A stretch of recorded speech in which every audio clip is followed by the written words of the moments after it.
This presentation will cover the history of GIS. It is designed to share the major historical events that helped shape GIS as we know it today.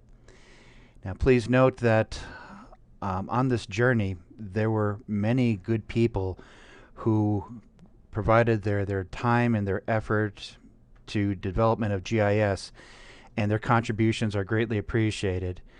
And for those who are not mentioned in this presentation, please note that again, they provided significant contributions which are appreciated.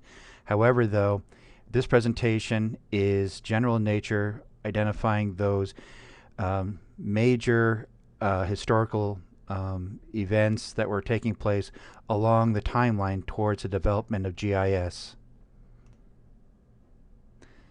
Now, as odd as it seems, we're going to start this story off during World War II. Now, during World War II, which of course was an industrialized sort of a war, by that I mean when it came to industrialized society producing large amounts of weapons, that including bombers, which for the first time in history, the United States had practiced a method of sending large numbers of bombers over an area and dropping lots of bombs, and with of course the intent of causing massive amount of damage, but damage to military targets. And let's please go to the next slide. Now here we see a bomber formation and people shooting back at them. The bombers would go out, and by the way, in the very front nose of these aircraft was a fellow who he had a instrument that would supposedly help target the military targets. However, though, in comparison with the technology today, very, very primitive, and there was quite a level of error that was there. And unfortunately, because maybe the wind was too high or something like that, there's miscalculations, and civilian targets got hit also. Please, if we can go to the next slide.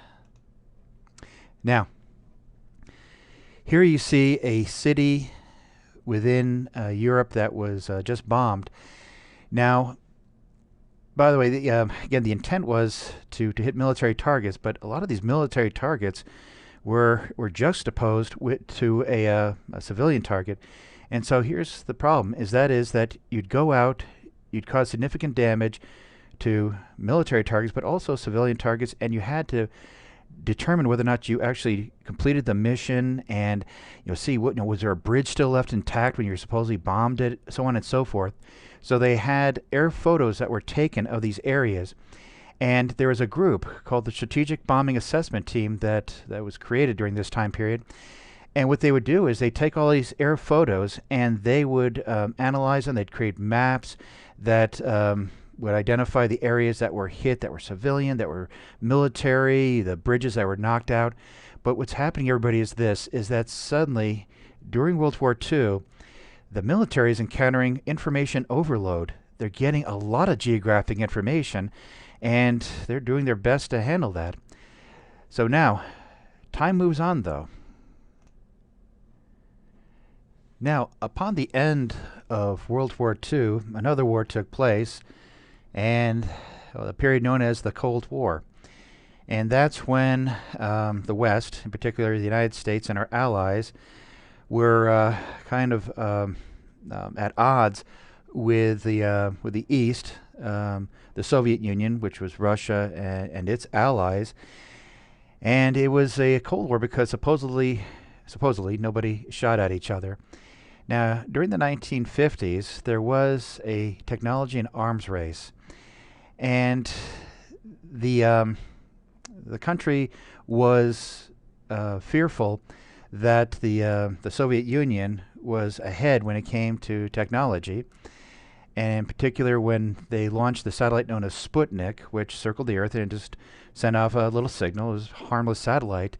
But the fear was this, is that if the Soviets could create rockets that could send a satellite into orbit, they have rockets that are powerful enough to send a nuclear missile to Washington or Denver or someplace like that. So what was the response of the U.S. government? Well, aside from a significant increase in military spending, the U.S. government provided a great deal of money to the advancement of science and mathematics. Now, one of the ways that they did that was they gave, say, grants to different colleges and universities when it came to computer sciences. And so, for a lot of the colleges today, their first big computers were thanks to government grants, which, okay, that was a good thing. But also, even in the curriculum of school systems, science and mathematics definitely emphasized. Now, during the 1950s, also, there was improvements when it came to gathering geographic information. Now, for starters, they had satellite data that was coming in for the first time, and some of the first satellites, oh gosh, they were primitive compared to what we have today. But they were, in some of them, they're just sending up a rocket with a window on the side that had a camera, take a whole lot of pictures, and they send it back to Earth. And I'll show you a slide in just a second that's going to demonstrate that better. But here's the dilemma, is that with more and more information that's coming in, especially with satellite data, oh wow, satellites provide you a lot of information. Both the military and the intelligence agencies were investing a serious coin into creation of some kind of electronic information system that could, if anything, manage the data. They weren't so much into analysis at that time, but just managing the data, just storing it. That was something that they really were looking at. However, though, at this time too, when it came to civilian applications, there were scientists who were already looking into the development of what was going to become the future of GIS. So GIS was actually, you might say, when it came to its starts, okay, you've got the military world, you've got the intelligence world, but also you have the civilian world to a degree too, all looking towards the management of geographic data to some degree. And when it came to that satellite that was mentioned, Sputnik, well, here is the mock-up of it, and again, very primitive in comparison to what we're used to today.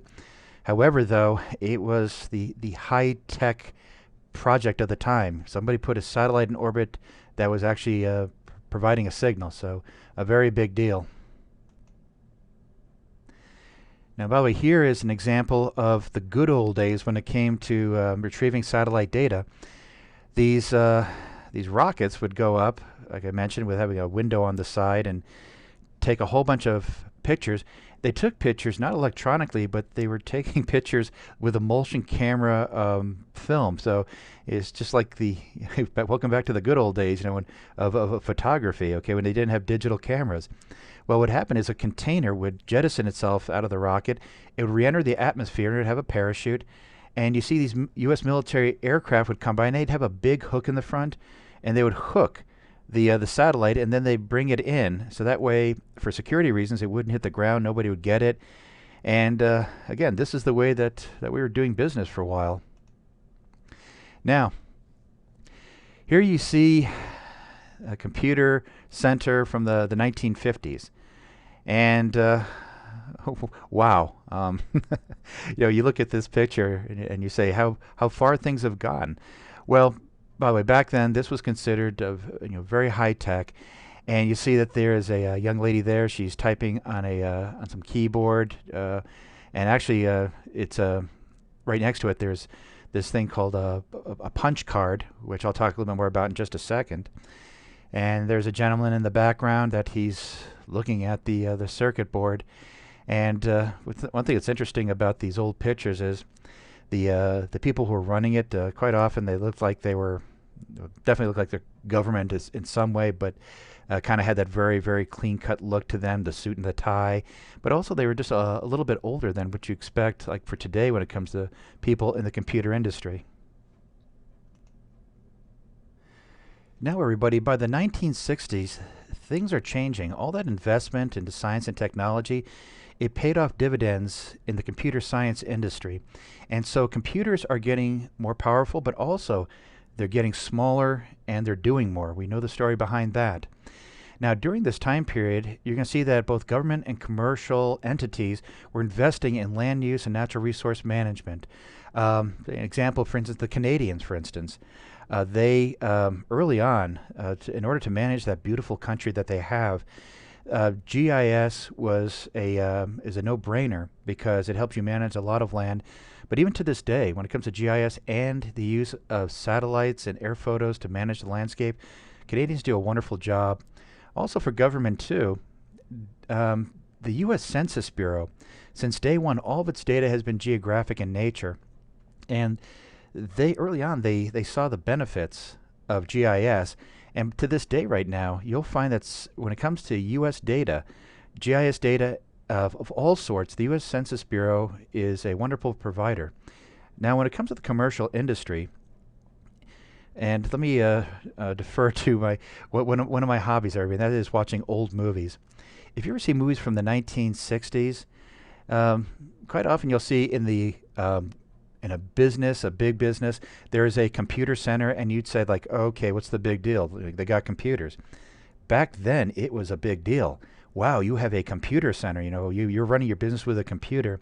And so because of investment that only companies that had the money to buy really, really large, expensive computers, well, they were able to utilize the power of computing. And when it came to GIS, there are several companies that early on were doing land use and natural resource management using was more primitive versions of GIS. Again, this is an expensive world we're looking at this time.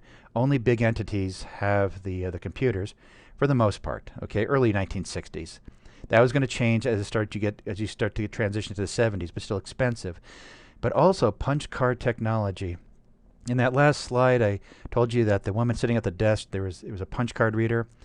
Punch cards, everybody, you can do internet search on them, and you could get some more information. But the bottom line is, it was a really, really primitive system.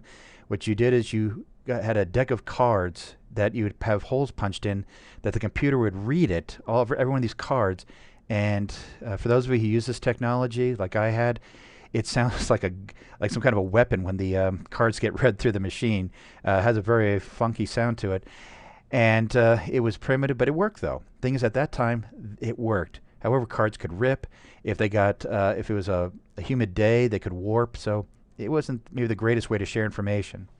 Now, as you're getting towards the 1970s and into the 1970s, computers are getting smaller and more powerful, and it's going to lead up to another major historical event. Now, this image of an IBM 1130, what a wonderful example of a 1970s computer. But maybe you could see, though, when you're looking at those really old computer images that we just looked at, and now you're looking at this one right here, can't you tell, time is moving on, and they're looking, well, more, I guess we say more futuristic, but also they're getting smaller, and they're doing so much more than their predecessors. And so this trend is continuing on up until the late 70s and early 80s. And what happens then, everybody? The PC revolution. Ladies and gentlemen, may I present to you the first computer I ever worked with when I was a teenager, the Commodore PET. And I was fortunate because my high school had a computer laboratory when it wasn't very common to have those in high schools. And so we had there was a company down the road, a chemical company, that they were actually donating computers. So that helped us out considerably. But look at this machine here. Now, you might say, wow, that really looks old. However, though, when you think of that other computer that you just saw, and you're seeing, again, things are getting smaller and more efficient. Now, what did I do on this computer? I learned some basic programming, played my first video game on a computer on this computer, or at least this version. And over to the left, you see that tape player? Back in the good old days, we would take a cassette tape, we put it into the computer, and you hit play, and it would actually slowly play the program into it. It had a dismal amount of memory at that time, so once you got done doing what you did, when you turned the computer off, the program vanished. That's how little memory that it had. However, though, with time, during the PC revolution, computers got more and more powerful. Okay, and here's another computer that I owned, the TRS-80. And again, by our standards, you look at that and you say, you got to be kidding me. However, though, what you're seeing, everybody, is when it comes to PCs of today, not laptops, but PCs, what you're seeing is you're seeing their old relatives here. But what it's doing is it's setting the stage, when you that now the user suddenly has more and more computing power. And that's really, if you had to encapsulate what happened during the PC revolution of the 1970s, 80s, everybody, is that suddenly the regular citizens were suddenly, they were exposed to computers. And there are a lot of us who, well, at least most citizens, they probably never thought they were going to be dealing with computers in their lives. And suddenly it became a part of their lives. A major shift culturally in the United States. And the rest of the world too, excuse me. So in come the personal computers. And they start to make their way into our living rooms, into offices.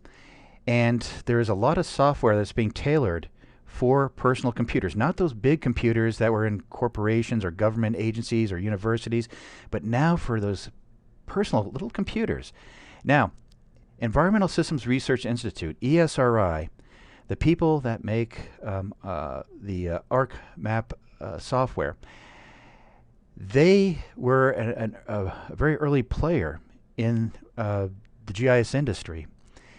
But not only them, everybody, there are several other people too. Like, for instance, a company like Intergraph and other companies that were developing software. By the way, another one, MapInfo, for instance. So there are a lot of good companies that are around today that they were tailoring their software towards personal computers, so that way the general public would have access to it. Now that was really, really good, because then suddenly you have these smaller computers that they have GIS on them. And then people say, gee, I wonder what can be done. Now I could run GIS. Now it's within reason for us to use GIS for solving problems. By the way, another few folks who are developing during this time period, the Europeans, very good computer scientists, developing various versions of GIS. The Russians, in particular during the Soviet Union, they created something called GeoBitas, and it was classified at the time for security reasons. But unfortunately, Russia, because of environmental practices, there is a great deal of pollution. So, well, the software had another use, and that was trying to manage the spills and things like that. And by the way, just to be fair, the United States, we have plenty of bad stories to share when it comes to how we've managed our land. So this, it happened on both sides. Now, also during this time period, many private and public domain systems created, government also, people developing their own versions of the software, and a lot of them freeware. And so they would they develop it and they just simply share it. And I mean, that's wonderful that people are developing their own free GIS software. But now here is a reality of any technology, everybody. That is, you have to be ready to continually update and upgrade.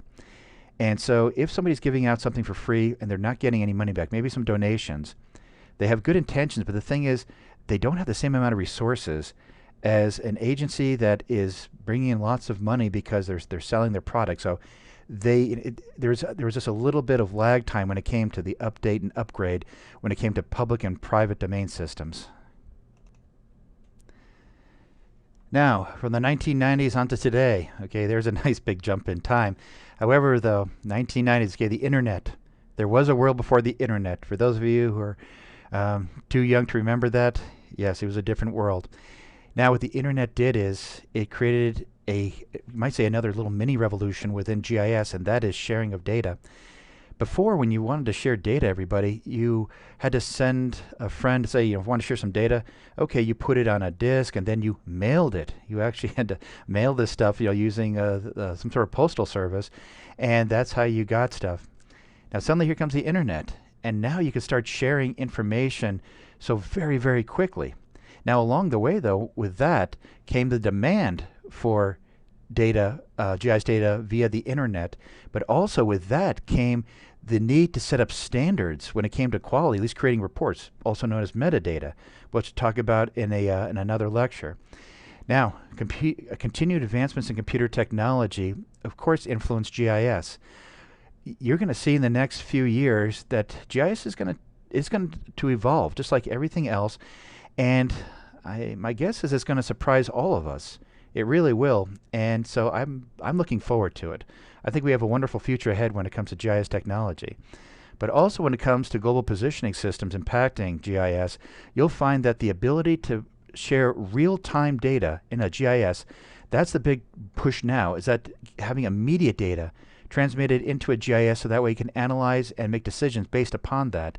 But not only that, everybody, you've got folks that have GPSs in their phones or just carrying a GPS unit. Now you have the general public that are data gatherers. You know, something happens. What do? They take a picture, but also they GPS that picture. Then you could send it into a GIS, and it could be put into a geographic environment. I mean, it's just so instantaneous. And so you never know where the data is going to be coming from. Now, when it comes to the last 3 points here, wireless, mobile, cell phone, we're a mobile society. So just like the personal computers kind of drove the GIS industry into developing software for personal computers, when it comes to mobile, you're going to see that apps are being created already. So that way, if you want to do some form of geographic analysis, it's available for you. But also, of course, now we have access to the internet in so many places in the world. It's a good time when it comes to geographic information because the public is truly being served very well by this industry. And finally, everybody, to end this presentation, I just pulled together a couple of images of mobile devices, GIS being served off the internet, a GIS depicting environmental data, and finally a laptop. So does it have any meaning? Well, let's just say I'll call this art. But in a way, this kind of, for me, it summarizes just some of the directions that we just shared when it came to the things that influenced the development of GIS historically. Thank you.